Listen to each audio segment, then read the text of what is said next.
আজকে মা আমাদের জন্য বানিয়েছিল চাউমিন, মায়ের নিজের স্টাইলে বানানো চাউমিন, যেটা আমরা খুব ভালোবাসি খেতে।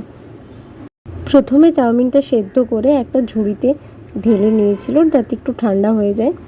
তারপর কিছু সবজি কেটে নেওয়া হয়েছিল, যেমন আলু, পেঁয়াজ, বরবটি, একটু পটলও দিয়ে দিয়েছিল, কুচি কুচি করে সব কিছু দিয়ে দেওয়া হয়েছিল এবং সেটা তেলে হালকা করে ভেজে নেওয়া হয়েছিল।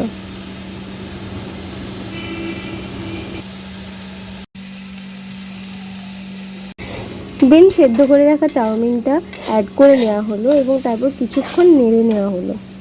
তারপর একটা কড়াইতে পাশে 3টে ডিম ভেজে নেওয়া হয়েছিল।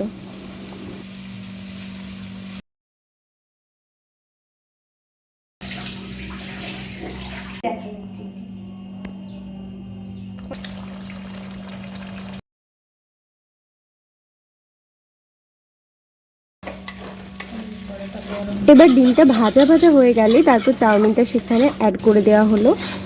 দেন তার ওপর থেকে ছড়িয়ে দেওয়া হয়েছিল ম্যাগি মশলা।